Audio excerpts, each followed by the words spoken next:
नमस्कार मित्रांनो, स्वागत आहे तुमचं आपल्या यूट्यूब चॅनलवर. तर बऱ्याच महिलांचे मेसेज येत होते की जून हप्ता मिळेल की नाही, सोबत जुलै हप्ता केव्हा मिळेल, आम्हाला दोघं हप्ते एकत्र मिळतील का, अशा प्रकारचे कमेंट्स हे खूप महिलांचे येत आहे. तर आजच्या बातम्यांनुसार मी तुम्हाला सांगू इच्छितो की राज्य सरकारने जे आहे ते आज 80,000 महिलांचे अर्ज हे रद्द केलेले आहेत. यात कोणत्या महिलांना रद्द करण्यात आलेला आहे याविषयी आपण या व्हिडिओमध्ये जाणून घेणार आहोत. तर त्याआधी तुम्ही चॅनलवर नवीन असाल तर चॅनलला सबस्क्राईब नक्की करा. तर चला तर मग व्हिडिओला सुरुवात करूया.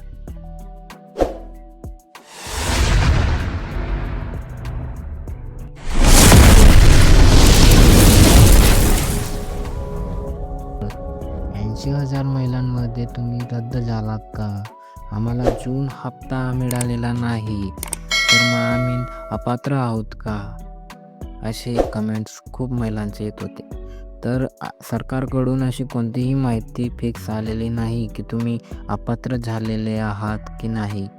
जर काही यांत्रिकी त्रुटीमुळे तुम्हाला 12वा हप्ता आलेला नसेल तर 13वा हप्ता तो एकत्र येण्याची शक्यता आहे. त्यामुळे अजून तुम्ही धीर सोडू नका. त्याआधी मी सांगू इच्छितो की कोणत्या महिलांना अपात्र करण्यात आलेलं आहे. तर त्यामध्ये सर्वात आधी आहेत की ज्या महिलांनी चुकीची माहिती दिलेली होती त्या महिला तर सर्वात आधी अपात्र ठरल्या आहेत.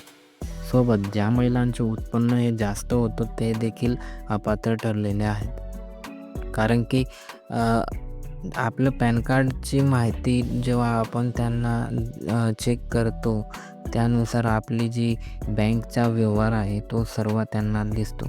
त्यावरून ते आपली इन्कम ठरवतात. जर ते पॅन कार्डवरून त्यांना जास्त दिसली असेल तर तुमचा जो युजेज आहे तो वाढला आणि तुमची इन्कम हे वाढतं, अशा प्रकारे तुम्हाला अपात्र ठरवण्यात आलेलं असेल. सोबत ज्या महिलांनी म्हणजे की ज्या घरांच्या महिला एकच रेशन कार्डवर 2 किंवा त्याहून अधिक म्हणजे काही महिलांचे 3 किंवा 4 महिला हे एकाच घरातून एकाच रेशन कार्डवरून हप्ते वाटप घेत आहेत, तर अशा महिलांना देखील अपात्र ठरवण्यात आलेले आहे.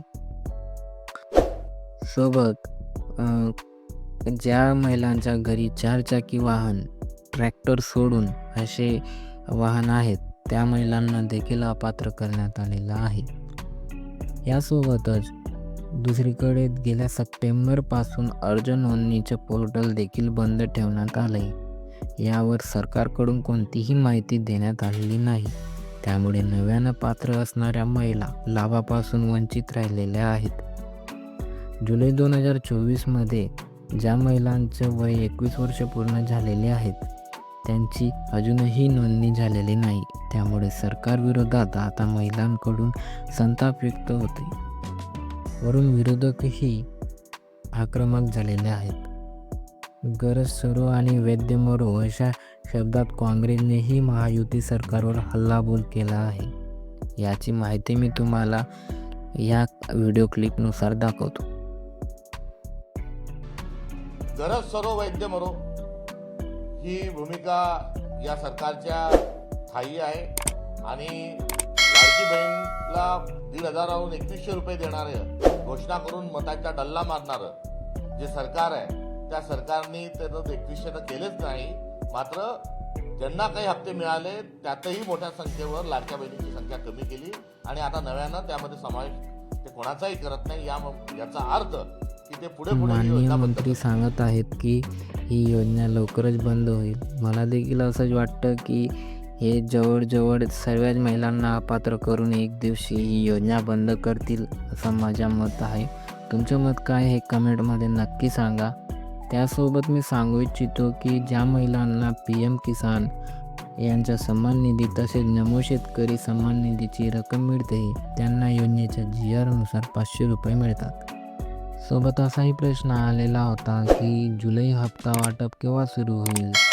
तर जुलै हप्ता हा शक्यतो 25 जुलैनंतर वाटप सुरू होईल अशी शक्यता आहे. आपल्या चॅनलवर लाडक्या बहिणीच्या सर्व अपडेट्स येत राहतात, त्यामुळे आपल्या चॅनलला सबस्क्राईब करून ठेवा.